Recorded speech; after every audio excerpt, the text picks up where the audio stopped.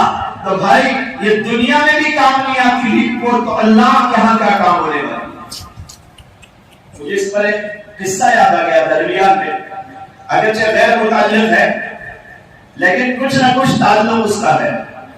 وہ یہ ہے کہ ایک جگہ پر ایک آدمی رہتا تھا، اس کے پڑوس میں کچھ اور لوگ رہتے تھے۔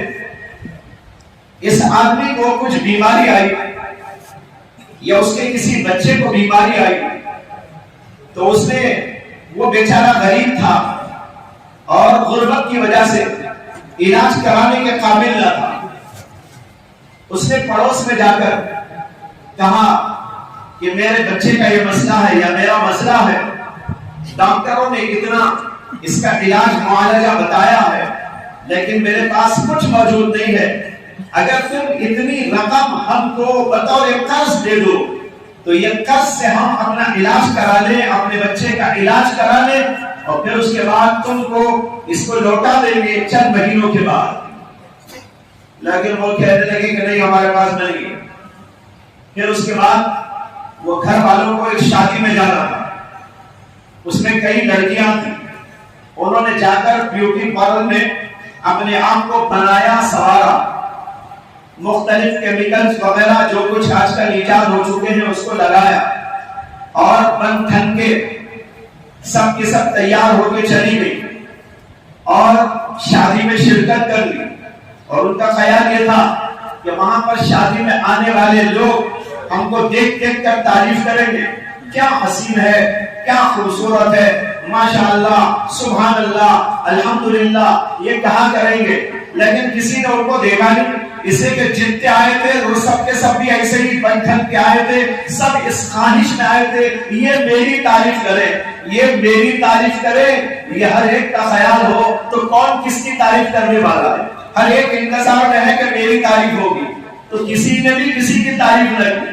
بہرحال شادی ہو گئی اور رات ہو گئی، وہاں سے چلے آئے اور سو گئے۔ سونے کے بعد جو کچھ بنایا تھا وہ ظاہر بات ہے سب کا سب ملیامٹ ہو گیا، اور صبح میں اٹھ کر منہ ہاتھ دھوئے تو جو کچھ بنایا تھا وہ پانی کے ساتھ نالیوں میں نکل گیا اور ان کی اصلیت سامنے آ گئی۔ ادھر یہ دھویا اور بازو کے گھر سے اطلاع ملی، وہ جس آدمی کے بارے میں قرض مانگنے کے لیے آئے تھے بیماری کی وجہ سے اس کا انتقال ہو گیا۔ بھائیوں پیسہ تھا، اس کو لے جا کے اجاڑ دیا، لیکن دل اگر نرم ہوتا، دل ان کا بنا ہوا ہوتا، ان کے دل کے اندر رحم و کرم ہوتا، انسانیت کی کچھ ان کے دل کے اندر درد ہوتا، احساس ہوتا، تو اس آدمی کو بچانے کے لیے یہ سارا جو کچھ کیا تھا اس کا پیسہ اٹھا کے اس کو دے دے۔ لیکن پیسہ بیماری کے علاج کے لیے تو دینے تیار نہ ہوئے، اور جا کر یہاں بیوٹی پارلر کے اندر اپنے آپ کو سوارا بنایا، اور پھر سارا کا سارا مٹی پلید ہو گیا، پانی کے اندر چلا گیا۔ کیا فائدہ ہوا؟ اگر دل بنا ہوا ہوتا ہے انسان کو سمجھتا ہے، دل بنا ہوا ہوتا ہے تو اس کے اندر ہمدردی ہوتی ہے، غمخواری ہوتی ہے، انسانیت کی فکر ہوتی ہے، اپنی ملت کا غم ہوتا ہے، اپنے پڑوسیوں کا احساس ہوتا ہے، اور یہ سب کچھ اس وقت ہوتا ہے جب دل بن جاتا ہے۔ اگر دل کو دل کا بنایا تو وہ پتھر کی سل ہوتا ہے۔ یہ پتھر کی سل نہیں تو اور کیا؟ ابھی جو قصہ سنایا یہ تو پتھر کی سل تھی، دل نہیں تھا۔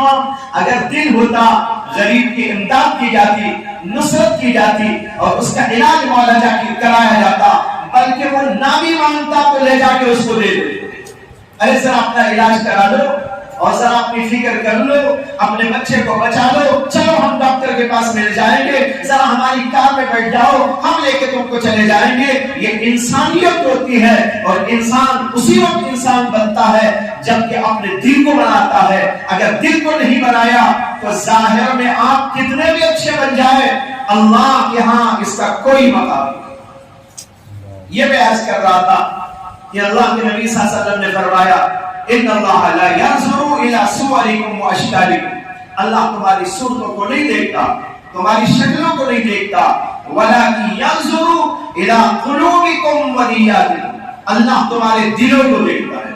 اس کا دل بن گیا کہ نہیں بن گیا؟ دل کے اندر اچھائی آ گئی کہ نہیں آ گئی؟ دل کے اندر سے برائیاں نکل گئی کہ نہیں نکل گئی؟ اور اس کی وجہ سے اس کے اعمال درست ہو گئے کہ نہیں ہو گئے؟ یہ اللہ کیا دیکھا جاتا ہے، صورتوں کو نہیں، شکلوں کو نہیں، کپڑوں کو نہیں، مکانات کو نہیں، باغات کو نہیں، دنیا کی چیزوں کو نہیں، عیش و عشرت کے سامان کو نہیں، اور اسی طریقے پر ہمارے کھانوں کو نہیں، ہمارے پینے کی چیزوں کو نہیں، ہمارے عیش و عشرت کے سامان کو نہیں۔ اللہ کے یہاں ان چیزوں کی کوئی وقت نہیں۔ اللہ کے یہاں پوری کائنات، زمین بھی، آسمان بھی، چاند بھی، سورج بھی، یہ پوری کائنات اللہ کے نزدیک ایک مچھر کے پر کے برابر بھی حیثیت دی ہے۔ حدیث میں فرمایا نبی اکرم صلی اللہ علیہ وسلم کہ اگر اللہ کے نزدیک یہ دنیا مچھر کے پر کے برابر بھی حیثیت رکھتی تو اللہ کسی کافر کو ایک گھونٹ پانی بھی نہ دے گا، لیکن اللہ تو بہت دے رہا ہے کافروں کو، کھانے کو، پینے کو، رہائش کو، عیش کو، عشرت کو، ہر چیز دے رہا ہے۔ معلوم ہوا کہ اللہ کی نگاہ میں اس کی کوئی حیثیت نہیں ہے، لیکن آج دنیا کی حیثیت تو ہمارے دل میں آ گئی، لیکن اعمال کی حیثیت نہیں ہے، ایمان کی حیثیت نہیں ہے، ہمارے اخلاق کی حیثیت نہیں ہے، چیزوں کی حیثیت، مال کی حیثیت، جائیداد کی حیثیت، دنیا کی حیثیت، یہ چیزوں نے ہمارے دل کے اندر گھر کر لیا، اور جو اصل چیز تھی اس سے ہم غافل ہو کے رہے۔ بھائیو، میں نے شروع میں آپ کو ایک حدیث سنائی کہ نبی اکرم صلی اللہ علیہ وسلم نے فرمایا الا ان فی الجسد لمضغہ، کان کھول کر سن لو، جسم کے اندر ایک گوشت کا ٹکڑا ہے، اذا صلحت صلح الجسد کلہ، جب وہ ٹھیک ٹھاک رہتا ہے تو جسم کے پورے اعضاء کا نظام بھی ٹھیک ٹھاک رہتا ہے۔ آنکھ کا نظام ٹھیک رہتا ہے، زبان کا نظام ٹھیک رہتا ہے، کانوں کا نظام ٹھیک رہتا ہے، ہاتھ پیر کا نظام ٹھیک رہتا ہے۔ وَإِذَا فَسَدَتْ فَسَدَ الْجَسَدُ كُلُّهُ، اور جب دل خراب ہو جاتا ہے، دل کے اندر خرابیاں پیدا ہو جاتی ہیں، فَسَدَ الْجَسَدُ كُلُّهُ، تو جسم کے پورے اعضاء کا نظام بھی ٹھپ ہو جاتا ہے۔ آنکھ کا نظام خراب، زبان کا نظام خراب، ہاتھ پیر کا نظام خراب، کان کا نظام خراب، سب کے سب خرابی میں پڑ جاتے ہیں۔ کیوں؟ اس لیے کہ وہ لوتھڑا خراب ہو گیا، اور وہ کون سا لوتھڑا ہے؟ آگے فرماتے ہیں الا وہی القلب، وہ ہے دل۔ دل اگر اچھا ہوا تو ہم اچھے، ہماری آنکھ بھی اچھی، ہماری زبان بھی اچھی، ہمارا طرز زندگی بھی اچھا، ہمارے اخلاق بھی بہت اچھے، ہمارے اعمال بھی بہت درست۔ لیکن دل خراب ہو گیا تو پورے کا پورا نظام خراب ہو کے رہ جاتا ہے۔ اب آنکھ سے غلط دیکھتا ہے، زبان سے غلط بولتا ہے، ہاتھ پیر سے غلط کرتا ہے، کانوں سے غلط سنتا ہے، اخلاق خراب ہو جاتے ہیں، اعمال خراب ہو جاتے ہیں، اور سب کچھ ملیا میٹ ہو کے رہ جاتا ہے۔ اس حدیث سے معلوم ہوا کہ ہمیں اصلاح کی بڑی ضرورت ہے۔ اپنے ظاہر اور باطن دونوں کی اصلاح کی بڑی ضرورت ہے. ظاہر کیا؟ یعنی اپنا ظاہری جسم، اس میں آنکھ، پیر، کان، آنکھ، ناک، یہ سب یہ بھی درست ہو جائے. یہ کب درست ہوں گے؟ جبکہ وہ اندر والا دل درست ہو جائے گا. اگر اندر والا وہ دل درست نہ ہوا تو ہمارے اعمال ظاہرہ کبھی درست نہیں ہو سکتے. اعمال ظاہرہ اسی وقت درست ہوتے ہیں جب ہمارا دل درست ہو جاتا ہے، اور ان دونوں کی ضرورت ہے. لیکن آج ہم اندازہ کریں، غور کریں تو یہ بات سامنے آتی ہے کہ ہمارا ظاہر اور ہمارا باطن دونوں خراب ہو گئے. دونوں کے اندر فتور آ گیا، دونوں کے اندر قصور آ گیا. اور قصور آ جانے کی وجہ سے ہم ظاہراً مسلمان تو کہلاتے ہیں، دعویٰ تو ہمیں مسلمانی کا ہے، لیکن وہ برکات، وہ ثمرات جو ایک مسلمانوں کی زندگی کے لیے اللہ نے طے کر رکھا ہے اور رسول اکرم صلی اللہ علیہ وسلم نے اس کی بشارتیں سنائی ہیں، وہ برکات اور وہ ثمرات ان کو دکھائی دیتے ہیں. حضرات صحابہ کی زندگیوں میں برکتیں، رحمتیں تھی، بڑے ثمرات تھے، لیکن آج ہم کو نظر نہیں آتے. ہم کہتے ہیں بھئی ہم بھی مسلمان ہیں، کیا بات ہے کہ اللہ کے فرشتے نازل نہیں ہوتے. حضور اقدس صلی اللہ علیہ وسلم کے زمانے میں جنگ بدر ہوئی تھی. جنگ بدر میں مسلمانوں کی تعداد 313 اور کافروں کی تعداد 1000 سے زیادہ، یعنی ان کی تعداد مسلمانوں کی تعداد سے 3 گنا. لیکن اس زمانے میں جب جنگ ہوتی ہے مسلمانوں کو اللہ وہ قوت، وہ شجاعت، وہ بہادری اور مدد اور وہ نصرت عطا کرتے ہیں. آسمان کی غیبی نصرت فرشتوں کے ذریعے اتارتے ہیں کہ مسلمان 313 ہونے کے باوجود اتنے بڑے کافروں کے 2 گنا 3 گنا کافروں کے مجمع پر بھاری پڑ جاتے. لیکن آج ہماری تعداد کتنی زیادہ ہے؟ لاکھوں نہیں، اربوں میں ہے، لیکن اس کے باوجود دنیا والوں پر ہماری کوئی حیثیت نہیں. دنیا والے ہم کو پست کر رہے ہیں، دنیا والے ہم کو ذلیل کر رہے ہیں. دنیا والوں کی نگاہوں میں مسلمانوں کی کوئی حیثیت نہ رہی.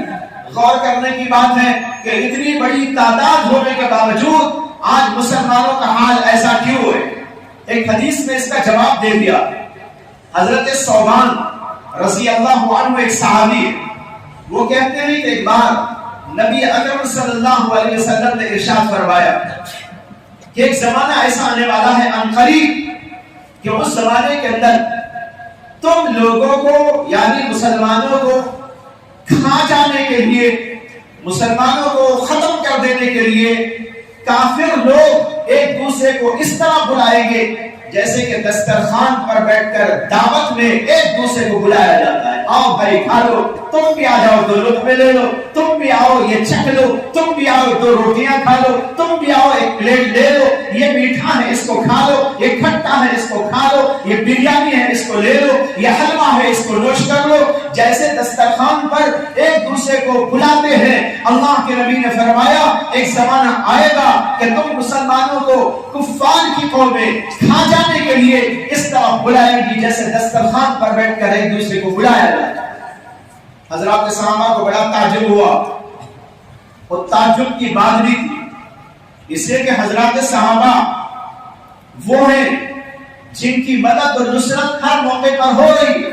کافر ان کے سامنے رسوا ہے، کافر ان کے سامنے پسپا ہے، لیکن اللہ کے نبی کہہ رہے ہیں کہ تم مسلمانوں کو ختم کرنے، تم مسلمانوں کو کھا جانے کافر لوگ ایک دوسرے کو بلائے. صحابہ کرام کو بڑی حیرانی ہوئی، بڑی پریشانی ہوئی. انہوں نے عرض کیا کہ یا رسول اللہ کیا اس وقت ہماری تعداد بہت کم ہوگی؟ غور سے سنو، اللہ کے نبی سے پوچھا جا رہا ہے کہ جو آپ فرما رہے ہیں کہ ایک زمانہ ایسا آئے گا تو کیا اس زمانے میں ہماری تعداد بہت کم ہوگی؟ اللہ کے نبی نے فرمایا کہ نہیں، تمہاری تعداد بہت ہوگی لیکن بے فائدہ ہوگی، بے طاقت ہوگی، ایسی ہوگی جیسے کہ سمندر کے اوپر کا جھاگ ہوتا ہے. سمندر کے اوپر دیکھا ہوگا نا بلبلے، ذرا جھاگ آ جاتا ہے اسے آپ جا کے کھڑے ہو کے پھونک ماریں گے وہ ہو جاتا ہے. اللہ کے نبی نے فرمایا تمہاری تعداد تو بہت ہوگی لیکن ایسی ہوگی جیسے کہ سیلاب یا سمندر کے اوپر کا جھاگ ہوتا ہے جس کو پھونکوں سے اڑا دیا جاتا ہے. اب حضرات صحابہ سوچنے لگے تعداد اتنی لیکن قوت کچھ نہیں, طاقت کچھ نہیں, اور پھونکوں سے ان کو اڑا دیا جائے, آخر ایسی بات کیوں پیدا ہوگی؟ انہوں نے عرض کیا کہ یا رسول اللہ یہ ضعف, یہ کمزوری اس زمانے میں مسلمانوں میں کیوں آ جائے گی؟ اللہ کے نبی علیہ السلام نے فرمایا کہ دو وجہ سے آئے گی.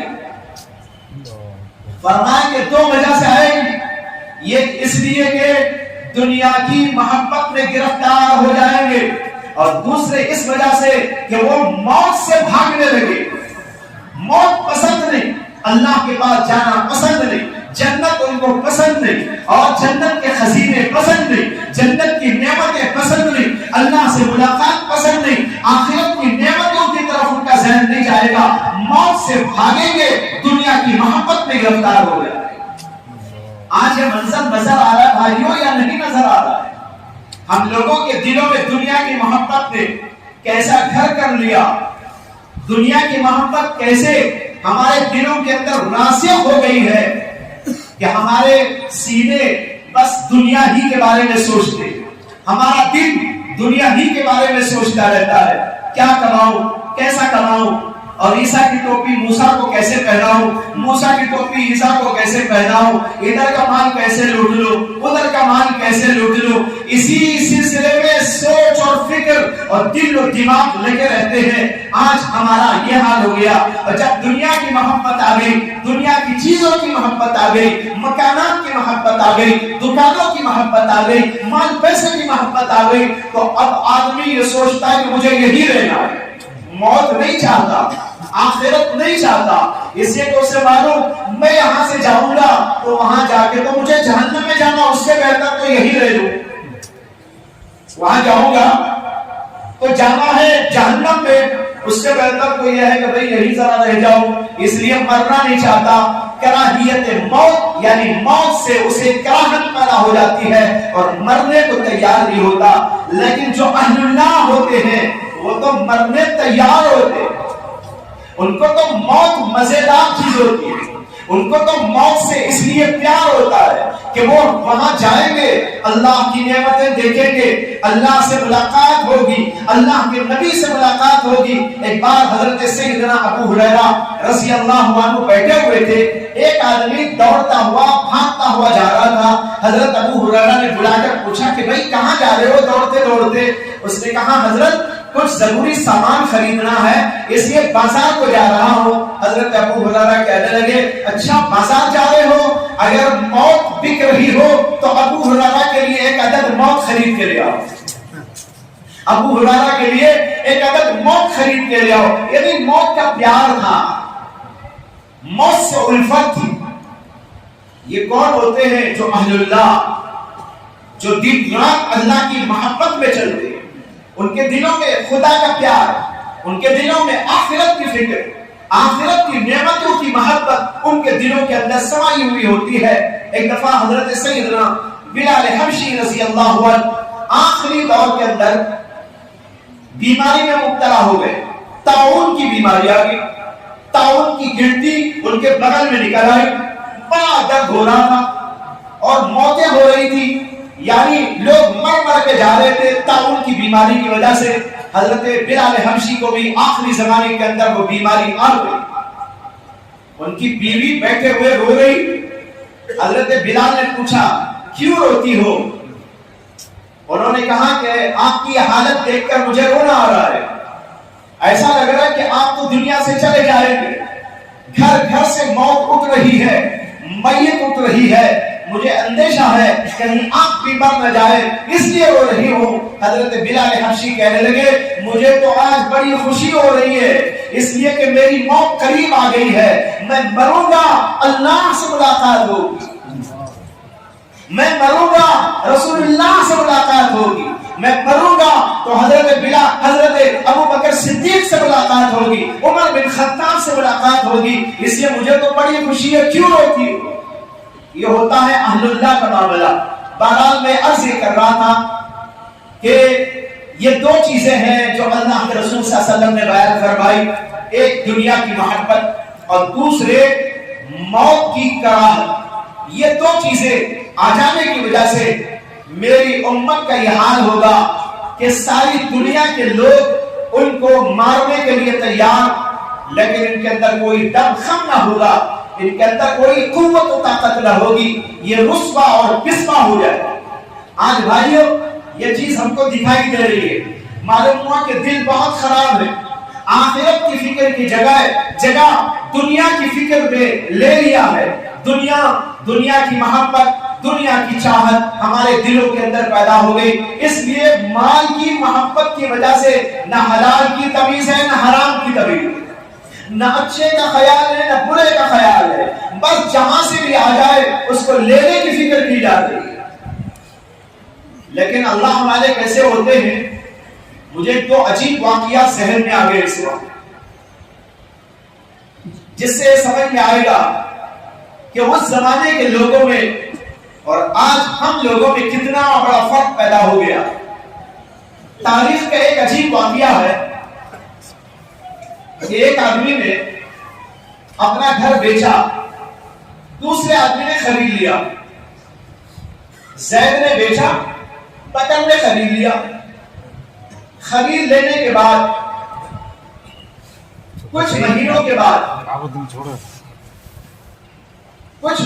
بعد وہ گھر خریدنے والے کو صحن کے اندر کسی کام سے کھدائی کرنے کی ضرورت پڑ گئی۔ تو اس نے جب میدان میں کھدائی کی تو دیکھا کہ بہت بڑا گھڑا ہے، اور گھڑے کے اندر ہیرے، جواہرات، سونا، چاندی، اتنا بڑا گھڑا، اور اس کے اندر سونے اور چاندی کے خزانے۔ اب ذرا اندازہ کرو کہ رات ٹپکتی ہے کہ نہیں ٹپکتی؟ اتنا بڑا خزانہ نکل آیا اس گھر میں جو ابھی 2-3 مہینے پہلے اس نے خریدا تھا۔ اب اس میں سونا بھی ہے، چاندی بھی ہے، ہیرے بھی ہے، جواہرات۔ اب اس کو نکالنے کے بعد اس نے کہا اوفو، یہ تو اس بیچارے نے دفن کیا ہوگا یہاں جس نے مجھے گھر بیچا تھا، اور بھول کے چلا گیا چھوڑ کر، چلو لے جا کے دے دیتا ہوں۔ آج کا آدمی کرے گا، ارے میں تو لے لیا، میرا ہو گیا، گھر تو میں نے خریدا، میرا ہو گیا، وہ ایک دن کا بھی اس میں سے دینے کو تیار نہ ہوگا۔ لیکن اس بیچارے نے کیا کیا؟ گھڑا اٹھایا اور اپنے خادموں سے کہا 2-4 اس کو اٹھا کے لے کے چلو۔ اب اس کو اٹھا کے لے کے اس آدمی کے پاس میں گیا جو گھر بیچنے والا تھا۔ اس نے کہا یہ کیا ہے؟ کہا کہ جناب جو گھر آپ نے مجھے بیچا تھا نا، اس میں ضرورت کے لیے ایک جگہ پر میں نے کھدائی کی تھی، کچھ کام تھا، وہاں کھودا تو یہ گھڑا نکل آیا، اور گھڑے میں یہ سونا بھی ہے، چاندی بھی ہے، شاید آپ کبھی دفن کیے ہوں گے اور بھول گئے ہوں گے، اسے اٹھا کے لے کے آئے۔ اس نے کہا بھائی میں نے جو بیچا تو سب کچھ آپ کو بیچ دیا، اب یہ میرا نہیں، یہ تمہارا۔ یہ آدمی اسے کہہ رہا ہے یہ تمہارا، اور وہ کہہ رہا ہے کہ تمہارا۔ آج ہوتا تو یہ مسئلہ ہوتا، وہ آگے کھڑا ہو جاتا کہ میرا، اور یہ کہتا نہیں تیرا نہیں میرا۔ آج کا زمانہ تو ایسا، اور وہ زمانہ کیسا؟ وہ کہہ رہا نہیں تیرا، یہ کہہ رہا کہ تیرا، اور یہاں میرا میرا اور وہاں تیرا تیرا۔ یہ فرق ہے آج کے زمانے میں اس زمانے میں، پر دونوں میں تو میں ہونے لگی۔ وہ کہہ رہا کہ نہیں بھائی میں نے تو گھر بیچ دیا نا، اب یہ تم ہی لے کے جاؤ، یہ تمہارا ہو گیا۔ وہ کہتا میں کیسے لوں گا بھائی، یہ تو آپ نے رکھا، یہ آپ کی جائیداد، یہ آپ کا مال، اس کو آپ لے لو۔ بہرحال تو میں دونوں کے اندر ہونے لگی۔ تو کسی نے مشورہ دیا کہ بھائی آپس میں اس طرح کہنے کے بجائے ایسا کر لو، قاضی صاحب کے پاس میں چلے جاؤ، وہ جو فیصلہ کرے دونوں راضی ہو جاؤ۔ اس نے کہا بہت اچھا۔ اب دونوں مل کر قاضی کے پاس میں گئے۔ قاضی نے سن کر کہا ارے بھائی یہ تو عجیب و غریب مسئلہ ہے، لوگ تو آتے ہیں میرا میرا کہہ کر، اور تم یہاں آئے ہو تیرا تیرا کہہ کر، چلو بیٹھے۔ پورا معاملہ سننے کے بعد اس نے کہا دیکھو تم بھی مال لینا نہیں چاہتے، یہ بھی مال جو ہے تمہیں ہی دینا چاہتے ہیں، یہ بھی لینا نہیں چاہتے، تم بھی لینا نہیں چاہتے، تو اب میں ایک مشورہ دیتا ہوں۔ کیا مشورہ؟ اس نے کہا تمہارے گھر میں کچھ اولاد ہے؟ اس نے کہا ہاں ایک بیٹا ہے۔ اس سے پوچھا تمہارے گھر میں اولاد ہے؟ کہاں ایک بیٹی ہے۔ کہا کہ ایسا کرو دونوں کی شادی کر دو، دونوں کی شادی کر دیں گے، یہ گھڑا دونوں کا ہو جائے گا، تمہارا بھی ہو جائے گا تمہارا بھی ہو جائے گا۔ اس طریقے پر انہوں نے فیصلہ کر لیا اور وہ دونوں کی شادی کر وہ گھڑا ان کو دے دیا۔ اب وہ باپ کا ہے یا اس کے باپ کا ہے یا اس کے باپ کا ہے، تو بہرحال ان کے بچوں میں یہ دعا استعمال ہونے لگا۔ ایسا زمانہ گزرا، لیکن آج بھائیوں یہ زمانہ نہیں نظر آتا ہے۔ دوسرا واقعہ وہ بھی بڑا عجیب و غریب واقعہ ہے، اور وہ دو عورتوں کا واقعہ ہے۔ ماشاءاللہ یہاں معلوم ہوا عورتیں بھی موجود ہیں۔ عورتوں کے اندر حرص کی بیماری مردوں سے بھی زیادہ ہوتی ہے، مردوں سے زیادہ حرص کی بیماری عورتوں میں ہوتی ہے۔ مرد اگر 10% رکھتا ہے تو یہ 50% رکھتی ہے، لیکن یہ عورتیں، ان کا میں واقعہ آپ کو بتا رہا ہوں، ان کے اندر کیا امانت داری، کیا دیانت داری، اور اس کے ساتھ دنیا کی محبت سے کس قدر کنارہ کش، اور آخرت کی فکر اور اللہ کی محبت میں کس قدر چور و سرشار۔ کہتے ہیں کہ بغداد کے علاقے میں ایک آدمی رہتا تھا، سوداگر یعنی بزنس مین، بڑا تاجر تھا، کئی علاقوں میں تجارت اس کی جاری تھی۔ وہ تاجر اپنی ایک رشتے کی بہن سے شادی کیا ہوا تھا اور اس کے 2 بچے بھی تھے۔ زمانہ چل رہا تھا، ہنسی خوشی کی زندگی ہو رہی تھی۔ چند سالوں کے بعد جب وہ اپنے دکان پہ بیٹھا تھا تو دکان پر ایک نوجوان لڑکی آ گئی۔ اس نے آ کے اپنا دکھڑا سنایا۔ اس نے کہا کہ میرے شوہر کا انتقال ہو گیا، کئی سال ہو گئے، اور میں بڑی تکلیف میں پریشانی میں ہوں، میری کہیں شادی نہ ہوئی، میں اسی پریشانی کے ساتھ تنہائی کی زندگی کر رہی ہوں، مجھے مدد کی ضرورت ہے۔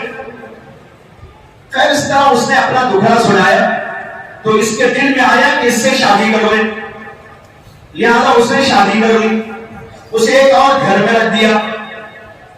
اب تو بیویاں ہو گئی اس کی۔ جب پہلے ایک ہی بیوی تھی تو اس بیوی کے پاس زیادہ آنا جانا تھا، جب 2 جگہ ہو گئی تو ظاہر بات ہے کچھ آنا جانا ادھر کم ہو گیا۔ پہلی بیوی سوچنے لگی کہ اب زیادہ تر پہلے کی طرح میرے پاس میں نہیں آتا، کیا بات ہے؟ اسے کچھ شبہ ہو گیا۔ شبہ ہونے پر اس نے اپنی باندھی سے کہا کہ میرا شوہر جب باہر جائے تو تم برقع اوڑھ کر اس کے پیچھے چلو، اسے پتہ نہ چلے، دیکھو کہاں کہاں جاتا ہے، اس کے بعد مجھے آگے بتانا۔ خیر وہ باندھی بڑے راستانہ طریقے سے اس کا پیچھا کرنے لگی۔ یہ اپنے گھر سے ایک دن نکلا، اپنے دکان پہ جا کے بیٹھ گیا، ظہر کی نماز کا وقت ہوا، وہاں سے اٹھ کر مسجد کو گیا۔ وہ باندھی دور کھڑے ہو کے پورا تماشا دیکھ رہی تھی۔ جب ظہر کی نماز پڑھا تو مسجد سے نکلا اور پھر ایک علاقے میں گیا، یہ بھی پیچھے پیچھے جانے لگی۔ ایک علاقے میں جا کر وہاں پر ایک گھر میں گھس گیا۔ گھر میں گھسا تو اس نے دیکھا، دیکھنے کے بعد آس پاس رہنے والوں سے پوچھا کہ یہ جو مکان ہے کس کا مکان ہے؟ تو وہاں کے لوگوں نے کہا کہ ایک بیوہ کا مکان ہے، اور اس بیوہ کا فلاں سوداگر سے رشتہ اور تعلق یعنی نکاح ہوا ہے، ابھی چند ماہ پہلے اس کا نکاح ہوا، یہ دونوں اس میں رہتے ہیں۔ اس نے کہا سارا مسئلہ سمجھ میں آ گیا، اس لیے وہ واپس آ گئی۔ واپس آ کر جو ہے اپنی آقان کو بتائی کہ میں ایسا گئی تھی، یہ دیکھا، یہ ہوا، وہ فلاں گھر میں گھسا، معلوم ہوا کہ اس کی شادی فلاں لڑکی سے ہوئی ہے، سارا معاملہ اس نے بتایا۔ تو یہ پرانی پہلی جو بیوی تھی نا، اس نے پورا سن لینے کے بعد اپنی باندھی سے کہا، میری ماں اور بہنوں، ذرا غور سے سن لو. اس نے اپنی خادمہ اور باندی سے کہا یہ واقعہ جو کچھ تو نے دیکھا اور مجھ سے بیان کیا آگے کسی سے بیان نہ کرنا, اپنے دل میں رکھ لینا, اور میں بھی میرے شوہر کے سامنے کبھی اس کو بیان نہیں کروں گی. مجھے معلوم ہو گیا ٹھیک ہے.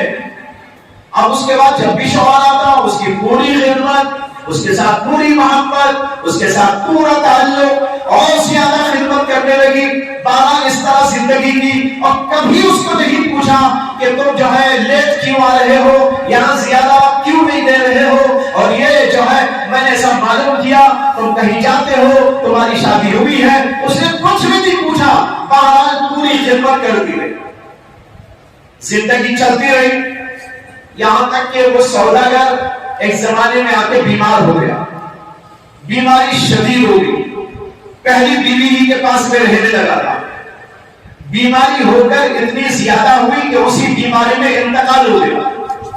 جب بیماری میں انتقال ہو گیا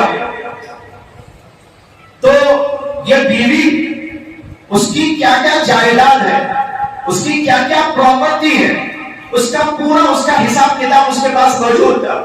تو اس نے وہ پورے حساب و کتاب کو سامنے رکھ کر علماء سے مسئلہ دریافت کیا. آپ کو حیرانی ہوگی کہ اس نے مسئلہ کیا پوچھا تھا. آج لوگ چھپا چھپا کر مسئلہ پوچھتے ہیں مفتیوں سے, اور اس نے جو مسئلہ پوچھا وہ یہ تھا کہ اس نے سوال میں لکھا کہ مفتیان کرام السلام علیکم, مسئلہ درپیش ہے, اس کا شریعت کی روح سے حل پیش کرے. مسئلہ یہ ہے کہ زید اس نے 2 شادیاں کی. یہ لکھ رہی ہے پہلی بھی, اس کی 2 شادیاں تھی, 2 بیویاں ہیں, اس کے 2 بچے ہیں. اب یہ بتائیے کہ اس کی پراپرٹی کیسے تقسیم ہوگی. علماء نے اس کا مسئلہ جواب دے دیا اور بتا دیا کہ فلاں کو اتنا ملے گا, اس بیوی کو اتنا ملے گا, اس بیوی کو اتنا ملے گا, اس کے بچوں کو اتنا ملے گا. اس نے وہ مسئلہ معلوم کرنے کے بعد اس کے شوہر کی تمام جائیداد کو, پراپرٹی کو, اور جو ہے اس کے بزنس میں جو کچھ موجود تھا اس کو, اور جو پیسہ موجود تھا اس کو, ان سب چیزوں کو سامنے رکھ کر شریعت کے حکم کے مطابق 2 بیویوں کا حصہ نکالا. ایک اپنے لیے نکالا, ایک اس عورت کے لیے نکالا, پھر اپنے بچوں کے لیے نکالا. سب کچھ کرنے کے بعد اسی باندی کو بلایا اور باندی کو بلا کر کہا کہ جو ہے وہ جو تم گئی تھی نا پہلے, جہاں دیکھ کر آئی تھی میرے شوہر کی دوسری بیوی, اس کو لے جا کر یہ پراپرٹی دے کے آ جاؤ. آپ نے سنا ایسا واقعہ؟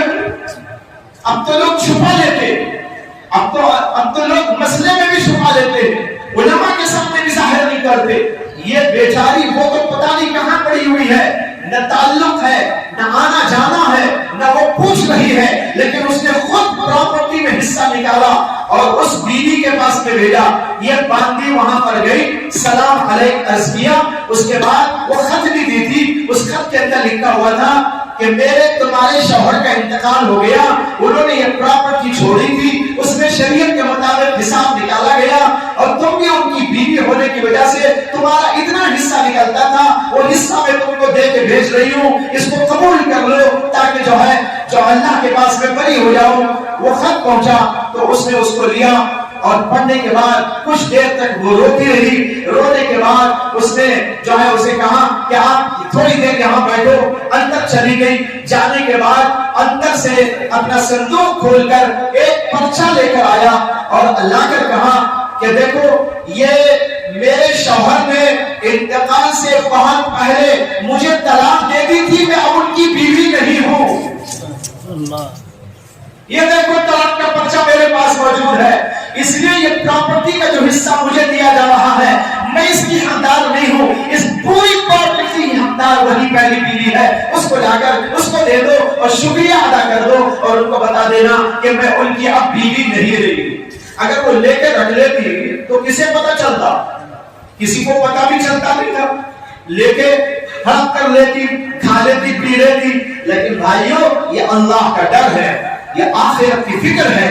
دنیا کی محبت نہ ہونے کا نتیجہ ہے. جب آدمی کے دل میں دنیا کی محبت آ جاتی ہے اس کا حال یہ ہوتا ہے کہ وہ ہر طرف سے مال کو خلق کرنا چاہتا ہے، دوسروں کو سخت پہنچاتا ہے، تکلیف پہنچاتا ہے، اور جس کے دل میں آخرت کی فکر موجود ہو ان کا حال یہ ہوتا ہے۔ کیسا عجیب و غریب واقعہ ہے، وہ بیوی اس کا حصہ نکال کے بیچتی ہے اور وہ بیوی کہتی ہے میں اس کی بیوی نہیں، پورا حصہ تمہارا، تم لے کے چلے جاؤ۔ بھائیو یہ ہونا چاہیے، یہ مسلمان کی شان ہوتی ہے۔ میں عرض کر رہا تھا دل کو دل بنانے کی ضرورت ہے، اور میں نے وہ حدیث سنائی کہ ہم اتنی زیادہ تعداد میں ہونے کے باوجود ہمارا اثر کیوں نہیں، ہماری وقت کیوں نہیں، ہمارے اندر طاقت کیوں نہیں، ہماری ایک پوزیشن کیوں ہو گئی ہے؟ سب کے سب لوگ ہم کو دبانا کیوں چاہتے ہیں، اور دباتے دباتے ہمارا تو گلا گھونٹ کے رکھ دیا گیا اور ہماری آواز پستے پستر ہو گئی۔ اس کی وجہ میں نے حدیث کی روشنی میں آپ کو بتائی، اللہ کے نبی نے بتایا، کیا بتایا؟ دنیا کی محبت اور موت کا ڈر اور خوف اور موت سے کراہیت، یہ وجہ ہے جب آدمی کے دل میں دنیا بس جاتی ہے اور اللہ کا ڈر نکل جاتا ہے، آخرت کا ڈر نکل جاتا ہے، اللہ کی محبت نکل جاتی ہے، اس کا تو یہی حال ہو گیا۔ معلوم ہوا کہ دل کو بنانے کی ضرورت ہے۔ آج کی یہ مجلس اسی طرف توجہ دلانے کے لیے ہے کہ ہم اپنے ظاہر سے زیادہ اپنے باطن کو بنائیں، اپنے اعمال کو بنائیں، اپنے ایمان کو بنائیں، اپنے دلوں کے اندر نیکیاں پیدا کریں، بہترین اخلاق پیدا کریں، اور اس کے اندر سے برائیوں کو نکالیں، اس کے اندر سے خباثتوں کو نکالیں، اور دل کے اعتبار سے بھی اچھے بنے، اعمال کے اعتبار سے اچھے بنے۔ جب اس طریقے پر انسان بنے گا تو اس کے اندر قوت آئے گی، اس کے اندر طاقت آئے گی، یہ ظاہری طاقت نہیں، یہ باطنی طاقت آئے گی۔ حضرات صحابہ میں باطنی طاقت تھی، حضرات اہل اللہ میں باطنی طاقت تھی، آج ہم نے وہ کھو دیا ہے۔ اس لیے کھو دیا ہے کہ ہم نے دل کے اندر طاقت پیدا کرنے کا کوئی وسیلہ ہی نہیں ڈھونڈا، اس کی کوئی تدبیر ہم نے۔ تو بھائیو اس سے معلوم ہو گیا کہ ہم کو دل بنانے کی بڑی ضرورت ہے۔ دل کیسا بنتا ہے؟ دل کو بنانے کا مطلب کیا ہے؟ دیکھیے دل میں بہت ساری برائیاں رکھی ہوئی ہیں اور دل کی بہت سی اچھائیاں بھی ہیں۔ دل کے اندر سے برائیوں کو نکال کر اس کے اندر اچھائیوں کو پیدا کر دینے کا نام دل کو بنانا ہے۔ ہمارے دل کے اندر اللہ کی محبت آ جائے، ہمارے دلوں کے اندر اللہ کا خوف آ جائے، ہمارے دلوں کے اندر اللہ پہ بھروسہ آ جائے، ہمارے دلوں کے اندر اللہ تعالیٰ سے تعلق پیدا ہو جائے، دلوں کے اندر آخرت کی فکر پیدا ہو جائے، یہ جب ہوگا دل بنے گا، سنورے گا۔ اور جو برائیاں ہیں دل کی برائیاں، جیسے مثال کے طور پر دل کی ایک برائی ہے تکبر،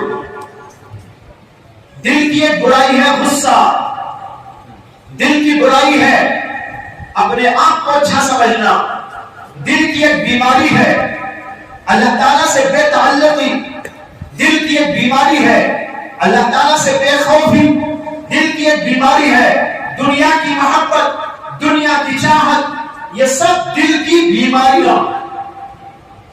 لیکن آج ہم میں بہت کم لوگ ایسے ہیں جو اپنے دل کو بنانے کی فکر میں لگے ہو، بلکہ احساس بھی نہیں ہے کہ ہم اپنے دل کو بنائیں، اپنے دل کو سنواریں، اپنے دل کے اندر نیکیوں کو اجاگر کریں، اپنے دل کے اندر سے برائیوں کو نکالیں۔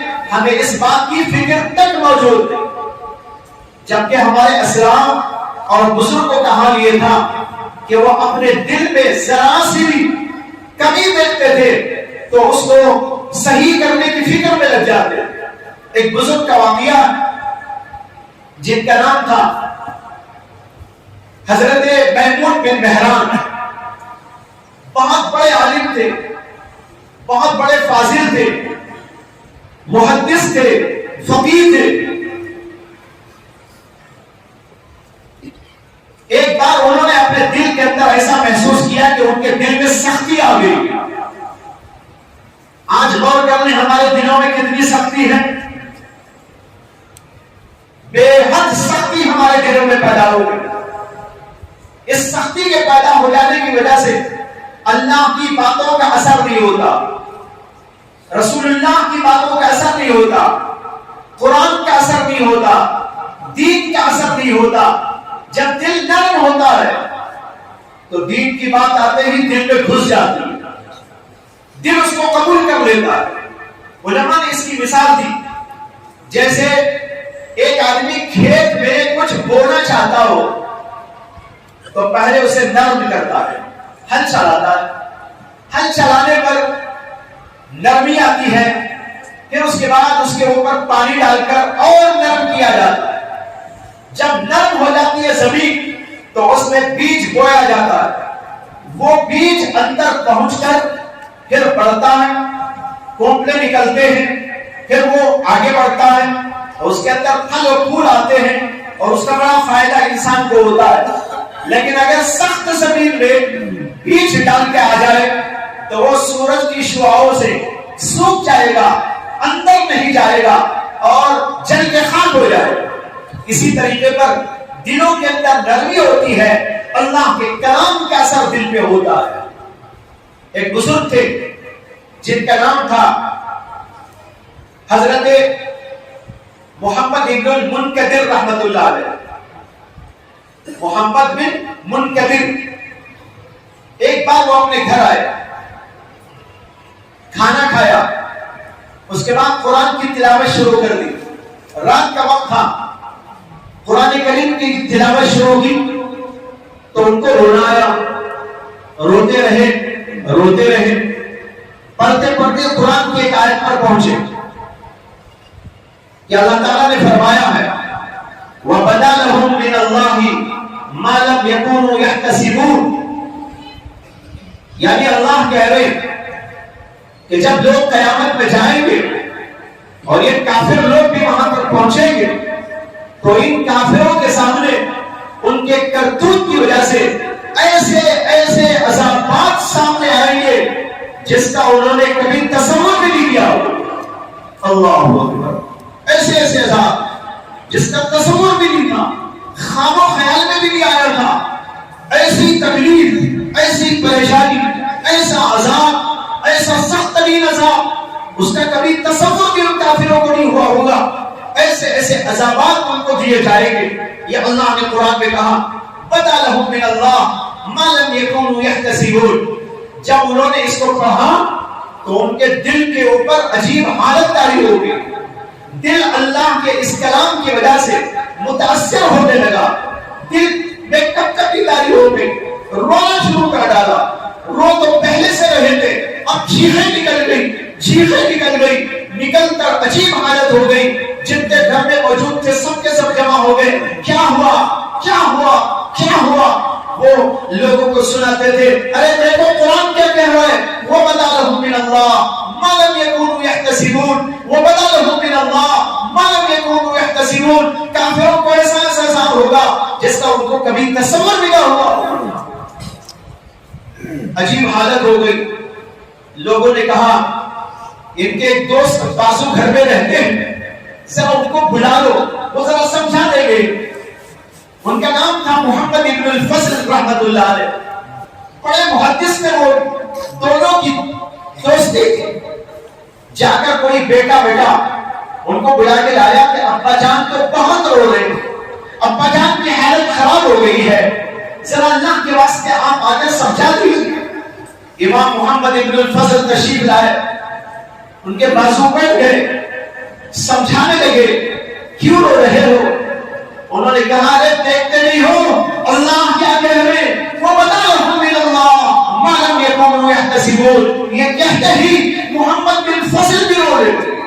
پہلے رونے والا ایک تھا، اب رونے والے دو ہو گئے، دونوں مل کے رونے لگے. بھائیوں یہ حالت کب ہوتی ہے؟ جب دل میں نرمی ہوتی ہے، جب دل کی سختی دور ہو جاتی ہے.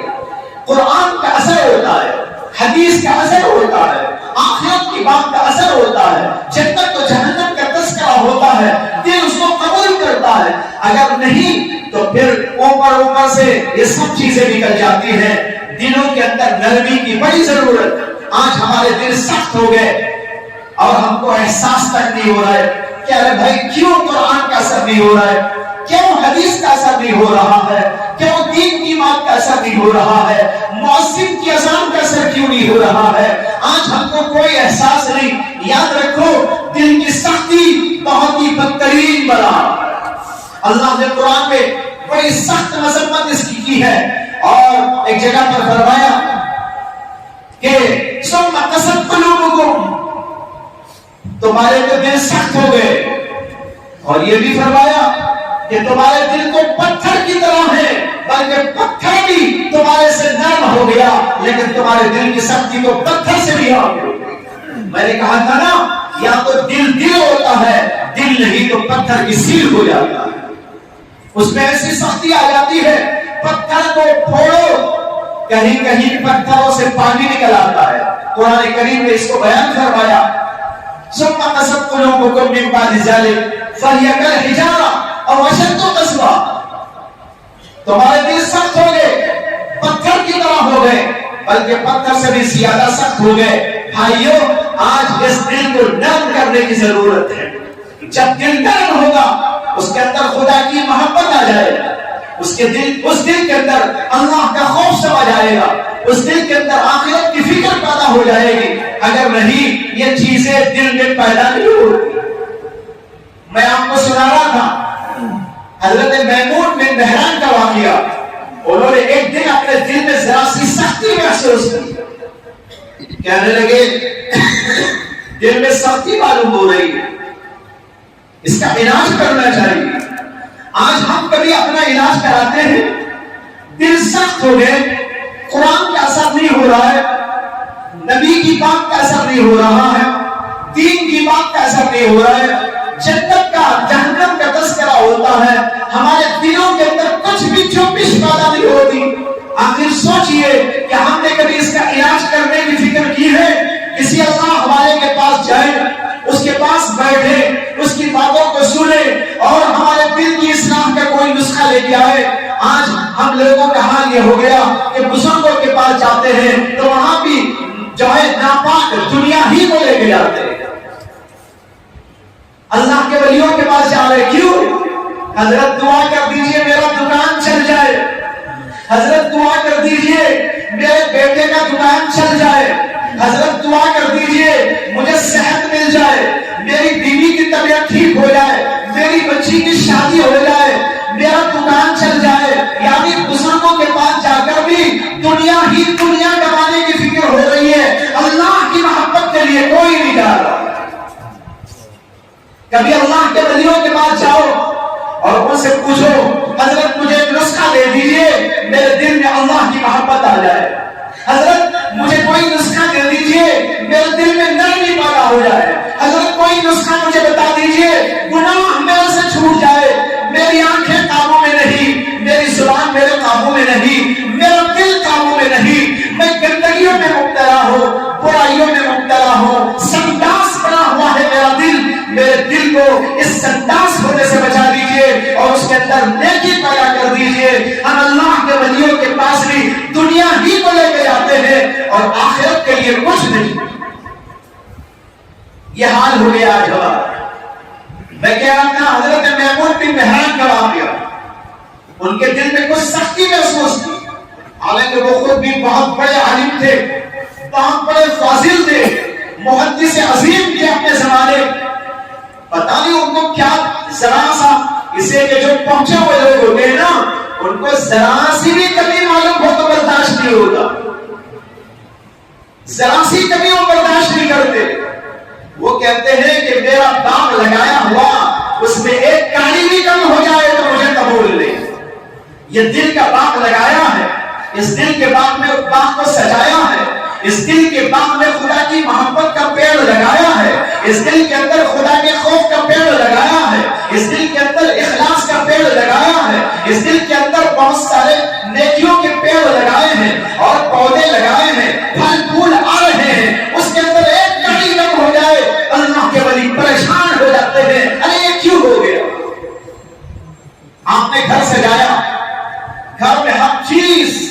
سے رکھ دی. لائٹ موجود, فرنیچر موجود, قالین موجود, فریج موجود, ہر چیز موجود. اس کے اندر کوئی ذرا سا دھبا لگا دے, آپ کے دل پر کیا اثر ہوتا ہے؟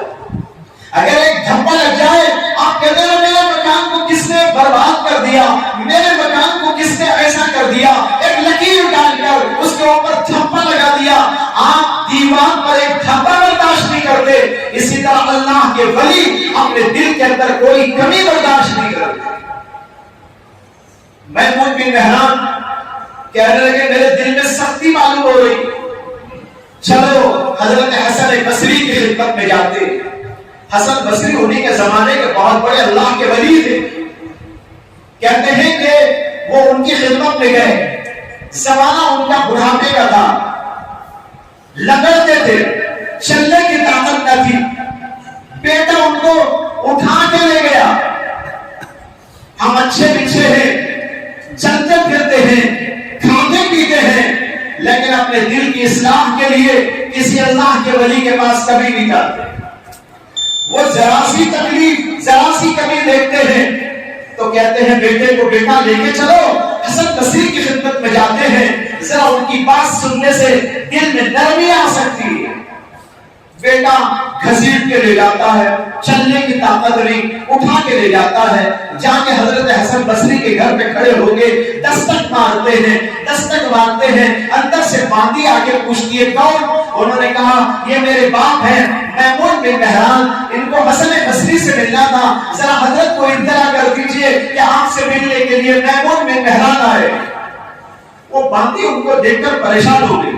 ایسی حالت میں بیٹے سے کہنے لگی ارے بھائی تم کو شرم نہیں آئی, اتنے بڈھے آدمی کو جو چلنے پھرنے کی طاقت بھی نہیں رکھتے ان کو تم اٹھا کے لے آئے, تم ہی آگے پوچھ کے چلے جاتے, بات کر لیتے, ان کو کیوں لے کے آئے؟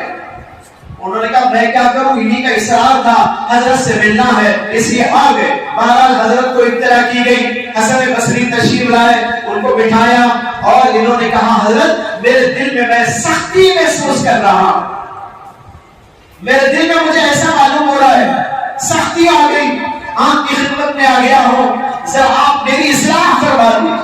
اللہ اکبر. ایک عظیم الشان محدث, ایک عظیم الشان فقیہ, ایک عظیم الشان اللہ تبارک و تعالیٰ کا لاڈلا بندہ, لیکن ذرا سی کمی برداشت نہیں ہے. اپنے ہی زمانے کے ایک بزرگ کے پاس جا کر اپنی اصلاح کی فکر کر رہا ہے. کہتے ہیں کہ میری اصلاح کروا دی. حسن بصری نے کیا کیا؟ حسن بصری نے قرآن پڑھنا شروع کر دیا. قرآن پڑھنے لگے. جب قرآن پڑھتے چلے جا رہے تھے, پڑھتے چلے جا رہے تھے, حسن بصری بھی رو رہے تھے, میمون بن مہران بھی رو رہے تھے. دونوں مل کے روتے رہے, قرآن کی تلاوت جاری رہی. بہت دیر کے بعد حسن بصری نے اپنی قرأت کو بند کر دیا تو حضرت میمون بن مہران کہنے لگے الحمدللہ آپ کی صحبت اور آپ کی تلاوت نے میرے دل کو نرم کر ڈالا, اب میں واپس ہو جاؤں. یہ تھے اس زمانے کے اہل اللہ. آج بھائیوں ہمارے دلوں کی ہمیں کوئی فکر نہیں. ہمارے دلوں میں دنیا کی محبت, دنیا کی چیزیں اور گناہوں کی محبت, دنیا کی چاہت, دنیا کے گناہوں میں مبتلا رہنے کی فکر, جستجو, اس کے لیے جو ہے ادھر ادھر ہاتھ مارنا, یہ سب کچھ چل رہا ہے. دلوں کے اندر سے اللہ کی محبت ختم ہو گئی, اللہ کا خوف ختم ہو گیا, آخرت کی فکر ختم ہو گئی. آج کی یہ مجلس اسی عنوان پر ہے کہ ہم اپنے دلوں کے اندر کچھ نیکیاں پیدا کر لیں اور اپنے دلوں کو برائیوں سے پاک کر لیں, اور جب دل صحیح ہو جائے گا تو ہمارے اعمال بھی صحیح ہو جائے گا. یہ تو ظاہر ہے کہ ایک مجلس میں پوری باتیں تو عرض نہیں کی جا سکتی, توجہ دلائی جا سکتی ہے. یہ مجلس توجہ دلانے کے لیے کہ ہم اپنے جسم کی نہیں اپنی روح کی فکر کریں, اپنے دل کو بنانے کی فکر کریں, اس کے اندر نیکیاں داخل کریں, اس کے اندر سے گناہوں کی محبت کو نکالیں, اس کے اندر سے دنیا کی چاہتوں کو نکالیں, اس کے اندر سے جو ہے بے خوفی کو نکالیں, اس کے اندر سے گناہ کی طرف التفات کو نکالے. یہ نکالنے کے لیے کھوجنا پڑے گا, اور اللہ کی محبت کو داخل کرنا پڑے گا، اللہ کے خوف کو داخل کرنا پڑے گا۔ جب اللہ کی محبت اور اللہ کا خوف طاری ہو جائے گا تو بہت سارے گناہ سے انسان بچ جائے گا اور نیکیوں کے کرنے پر انسان تیار ہو جائے گا۔ آج ہمارا حال یہ ہے کہ بے شمار لوگ نماز نہیں پڑھتے۔ نماز کیوں نہیں پڑھتے؟ اس لیے کہ انہیں آخرت کی فکر نہیں اور اللہ کی محبت نہیں، اللہ کا خوف نہیں، اس لیے نماز نہیں پڑھتے۔ نماز کے عین وقت میں ان کو موبائل دے دیا جائے، موبائل کی گندگیوں میں مبتلا رہنے کو وہ اچھے سے بچتے ہیں، لیکن نماز پڑھنے کے لیے تیار نہیں۔ اس کا کیا مطلب ہوا کہ ہمارے دل کتنے گندے، گندگیوں میں رہنا چاہتے ہیں، نیکی میں آنا نہیں چاہتے، اللہ کے لیے محبت کرنا نہیں چاہتے، اللہ کا خوف اپنے دلوں میں پیدا کرنا نہیں چاہتے۔ نماز جیسی اہم ترین چیز، بے شمار لوگ اس کو چھوڑے ہوئے۔ بھائیو، آج ضرورت ہے ہم یہ یقین دہانی کریں اپنے نفس کو بھی، پورے مجمع کو بھی، کہ ہم اپنی اصلاح کے لیے تیاری کریں، ہم اپنے نفس کی اصلاح کے لیے تیاری کریں، اپنے دلوں کو سنواریں، اپنے دلوں کو بنائیں گے، اس کے اندر سے گناہوں کے جذبات کو کھرچ کھرچ کے نکالیں گے اور اللہ کی محبت کو داخل کر کے نیکیوں میں آگے بڑھنے کی فکر کریں گے۔ اگر ہم نے یہ عہد کر لیا، اللہ ہمارے لیے راستے کھولے۔ آج بڑی سخت ترین ضرورت کہ ہم اپنے آپ کو بنائیں۔ اگر بنائے بغیر اسی طرح دنیا سے چلے گئے، دل میں گناہ کے جذبات تھے، اعمال میں گناہ ہی گناہ تھے، آنکھ گنہگار، زبان گنہگار، دل گنہگار، ہاتھ پیر گنہگار، انہی گناہوں کو لے کر موت کا فرشتہ ہم کو لے جا کے اللہ کے دربار میں پیش کر دیا۔ بھائیو، کیا ہوگا ہمارا حال؟ ذرا سوچ کے دیکھو، غور کر کے دیکھو۔ موت تو ایک دن آنی ہے بہرحال، کل نفس ذائقۃ الموت، ہر نفس کو موت کا مزہ چکھنا ہے، اور یہ پتہ نہیں کسی کو کہ موت کب آئے۔ موت اچھی آئے، نیکی پر آئے، طاعتوں پر آئے، اللہ کا کلمہ پڑھتے پڑھتے موت آئے، اس کے لیے زندگی اپنی بنانے کی ضرورت ہے۔ اگر ہم گناہ کے جذبات میں دن رات رہے، کہیں ایسا نہ ہو موت کا فرشتہ آئے تب بھی ہم گناہوں کے جذبات میں بہہ رہے۔ اللہ ہماری حفاظت فرمائے۔ اللہ کے نبی صلی اللہ علیہ وسلم کی دعا تھی، اللہم انی اسألک میتۃ سویہ، اے اللہ میں آپ سے اچھی موت مانگتا ہوں۔ ایسی موت، اچھی موت، اللہ کے نام کو لے کر موت آئے۔ ایک بزرگ کا عجیب واقعہ لکھا ہے تاریخ میں، ان کا نام تھا امام ابو زرع رازی رحمۃ اللہ علیہ، بڑے محدث تھے امام بخاری کے زمانے کے۔ جب وہ آخری زمانے میں بیمار ہو گئے، آخری وقت ان کا گزر رہا تھا، تو چند محدثین بڑے بڑے ان کی خدمت میں آئے اور آ کر ان سے کہا کہ حضرت ہم آپ کی خدمت میں آئے ہیں، اگرچہ آپ اس وقت بیمار ہیں لیکن ہماری ایک گزارش ہے، درخواست ہے، کوئی حدیث ان کو سنا دیجیے۔ آپ کی زبان مبارک سے ہم حدیث سننے کے لیے سفر کر کے آئے۔ انہوں نے کہا بہت اچھا، مجھے ذرا بٹھا دو۔ پکڑ کے ان کو بٹھایا گیا، ٹیک لگایا گیا، وہ بیٹھ گئے۔ بیٹھنے کے بعد انہوں نے حدیث بیان کی۔ انہوں نے کہا حدثنا فلاں عن فلاں عن فلاں عن فلاں قال رسول اللہ صلی اللہ علیہ وسلم، مجھ کو حدیث بیان کی میرے فلاں استاد نے، اور ان کو حدیث سنائی فلاں نے، ان کو سنائی فلاں نے، ان کو سنائی فلاں صحابی نے، اور اللہ کے نبی صلی اللہ علیہ وسلم نے ان سے فرمایا، کیا فرمایا؟ رسول اللہ صلی اللہ علیہ وسلم نے فرمایا من کان آخر کلامہ لا الہ الا اللہ دخل الجنہ، جس آدمی کا آخری کلام، اس کی زبان سے اس کی زندگی کا آخری کلام لا الہ الا اللہ ہو، وہ جنت میں داخل ہوگا۔ یہ حدیث سنانے کے لیے وہ بیٹھے اور سند بیان کر دی اور حدیث کا اتنا ٹکڑا بیان کیا، من کان آخر کلامہ لا الہ الا اللہ، یہاں تک پہنچتے ہی دخل الجنہ بولنے سے پہلے ان کی روح قبض ہو گئی. دخل الجنہ سے بولنے سے پہلے ہی روح قبض ہو گئی. یعنی آخری کلام ان کی زبان پہ آیا. حدیث سناتے ہوئے من کان آخر کلامہ لا الہ الا اللہ، یہ کہتے ہی فرشتہ آیا، روح قبض کر کے لے گیا. گویا کہ بتایا کہ میں داخل جنت میں زبان سے نہیں عمل سے ہو گیا. ایسی موت آئے اچھی ہے کہ نہیں ہے؟ اللہ ہم سب کو بھی ایسی موت نصیب فرمائے، نیکی کی موت، طاعت کی موت. بہرحال فرشتہ معلوم نہیں کب آئے گا، اس سے پہلے اپنے آپ کو تیار کرنا ہے. اعمال تیار کرو، اخلاق تیار کرو. اور یہ دل کے بننے سے ہوتا ہے.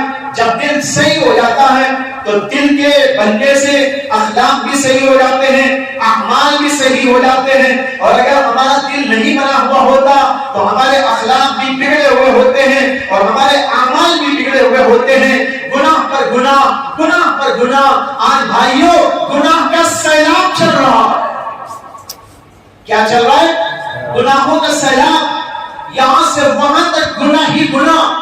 موبائل وہ آپ کے لیے سیلاب بنا ہوا ہے، یہ انٹرنیٹ آپ کے لیے سیلاب بنا ہوا ہے، یہ ٹیلی ویژن آپ کے لیے سیلاب بنا ہوا ہے. دنیا کو گناہوں کے سیلاب میں ڈھکیل دیا جا رہا ہے. نوجوان بچے ہر ایک کے ہاتھ میں موبائل، اس میں پتہ نہیں کیا کیا دیکھ رہے، کیا کیا گناہ کر رہے، کیسے کیسے گناہوں کی طرف جا رہے ہیں. ان کو احساس نہیں ہے اللہ نے ہم کو کیوں پیدا کیا، اللہ نے ہم کو زندگی کیوں عطا فرمائی. بھائیوں یہ زندگی اللہ کی طرف سے ہمیں اور آپ کو ایک امانت کے طور پر دی گئی ہے. اس دنیا کی زندگی کو اللہ کی امانت سمجھ کر صحیح مصرف میں استعمال کر ڈالو. نیکی میں، طاعتوں میں، اچھائیوں میں، لوگوں کی خدمتوں میں اور لوگوں کے ساتھ بھلائیوں میں، ان چیزوں کے اندر لگا کر اپنی زندگی کو خرچ کر دو. تب جا کر یہ زندگی اپنے مصرف میں خرچ ہو جائے. اگر نہیں تو اس کا مطلب یہ ہے کہ ہم نے خیانت کر دی. اللہ تو ہم کو دیا اتنی پیاری زندگی، ہم نے گناہوں میں لگا دی، برائیوں میں لگا دی، خباثتوں میں لگا دی. آنکھ گناہ کر رہی ہے، احساس نہیں ہے. زبان سے غلط بول رہے، احساس نہیں ہے. کانوں سے غلط کر رہے، احساس نہیں ہے. ہاتھ پیر سے غلط کر رہے، کوئی احساس نہیں ہے. بے احساس کی زندگی کے ساتھ آگے بڑھتے جا رہے، لیکن پتہ نہیں کہ کب موت آ جائے. ایک بادشاہ تھا، بہت بڑا بادشاہ. ایک بار وہ شراب پی کر شراب کی مجلس جما کے لوگوں کو چھوڑ کر شراب پیا، پلایا، مستی کیا اور پھر اس کے بعد شراب کے نشے میں خود سو گیا اور لوگ بھی سو گئے. کچھ ہی دیر کے بعد اس کے دروازے پہ دستک ہوئی. دستک ہوئی تو ایسی زبردست، ایسا معلوم ہوا کہ اس کا پورا محل ہل گیا. بہت زور سے مارا گولی. باندھی آئی، دروازہ کھولا، دیکھا تو ایک آدمی کھڑا ہے. پوچھا کون؟ وہ کہنے لگا میں وہ ہوں جو کبھی کسی دروازے پہ کھڑا نہیں ہوتا. میں وہ ہوں جو کسی کے گھر پر دستک نہیں دیا کرتا. میں وہ ہوں جسے کسی سے اجازت لینے کی ضرورت نہیں. میں اللہ کا فرشتہ ہوں، روح قبض کرنے کے لیے آیا. یہ کہنا تھا کہ سب کے سب ڈر گئے. بادشاہ بھی اٹھ بیٹھا، نشہ اس کا اتر گیا، کھڑا ہو گیا. وہ فرشتہ اندر آیا اور کہا کہ میں اللہ کا فرشتہ تیری روح قبض کرنے کے لیے آیا ہوں. بادشاہ کہنے لگا تھوڑی سی مہلت دے دو، ذرا سا میں انتظام کر دوں اپنی حکومت کا. میرے بعد کون بادشاہ ہوگا، میرے پاس بعد میں کیا نظام چلے گا، ذرا سی مہلت دے دو. فرشتے نے کہا ایک لمحے کی بھی مہلت نہیں ہو سکتی. روح قبض کیا اور لے کے چلا. یہ بھائیوں اللہ کا فرشتہ آئے گا، کسی سے تھوڑی پوچھے گا، نہ بادشاہ سے پوچھے گا، نہ امیر کبیر سے پوچھے گا، نہ کسی سائنسدان سے پوچھے گا، نہ کسی ڈاکٹر سے پوچھے گا، نہ کسی عہدیدار سے پوچھے گا، نہ چیف منسٹر سے پوچھے گا، نہ پرائم منسٹر سے پوچھے گا. وہ آئے گا، اپنا کام کر کے جائے گا. تو ہم لوگوں کو کس قدر تیار رہنے کی ضرورت ہے. موت کا فرشتہ فرشتہ کبھی بھی آ سکتا ہے. اس لیے گناہوں کو چھوڑو، نیکیوں کو انجام دو، اپنے دلوں کو سنوارو، اپنے اعمال کو سنوارو. اللہ کے ہاں یہی دیکھا جاتا ہے اور کوئی چیز نہیں دیکھی جاتی. تمہارا مال دنیا میں رہ جاتا ہے، تمہاری اشیاء دنیا میں رہ جاتی ہے. تمہارے ساتھ اگر کوئی چیز جاتی ہے تو وہ اعمال جاتے ہیں، اخلاق جاتے ہیں، ایمان جاتا ہے، اللہ پر یقین جاتا ہے. ان چیزوں کو بنانے اور سنوارنے کی ضرورت ہے. اللہ سے دعا ہے کہ اللہ تعالیٰ ہم سب کو نیک ہدایت عطا فرمائے، اپنے دلوں کو سنوارنے اور بنانے کی فکر عطا فرمائے. یہ مجلس فکر اصلاح کی ہے، ابھی تو اصلاح شروع نہیں ہوئی. اصلاح کہاں ہو گئی؟ یہ تو تقریر ہوئی، تقریر سے تھوڑا ہی اصلاح ہوتی ہے. یہ تو ایسا ہے جیسے آپ کسی ڈاکٹر کے پاس میں جائیں اور ڈاکٹر صاحب سب کو بٹھا کر ایک تقریر کریں. بیماریوں کی اتنی قسمیں ہیں، آنکھ میں یہ بیماریاں آتی ہیں، کان میں یہ بیماریاں آتی ہیں، کان میں یہ بیماریاں آتی ہیں، دلوں میں ایسی بیماریاں آتی ہیں اور ان کا علاج یہ ہوتا ہے، ایسے ایسے ان کے نسخے ہیں اور یہ ہے اور وہ ہے. ایک شاندار تقریر ڈاکٹر صاحب نے کر دی اور آپ نے جو ہے گردن ہلا ہلا کر سن لیا اور اس کے بعد اٹھ کر گھروں کو چلے گئے. تو کیا بیماری ختم ہو جائے گی؟ بیماری تو ختم نہیں ہوگی. بیماری کب ختم ہوگی؟ ڈاکٹر کی دی ہوئی دوا کھانا، پرہیز کرنا. جب کھائیں گے دوا، پرہیز کریں گے، تب بیماری ختم ہوتی ہے. اسی طرح یہ تو صرف فکر اصلاح کی مجلس ہے، ابھی اصلاح شروع نہیں ہوئی. اصلاح کب ہوگی؟ جب آدمی چاہے گا کہ میری اصلاح ہو جائے اور میرے اندر سے بیماریاں ختم ہو اور وہ دوا استعمال کرے اور پرہیز کرنا شروع کرے، تب جا کر اس کی اصلاح ہو سکتی ہے.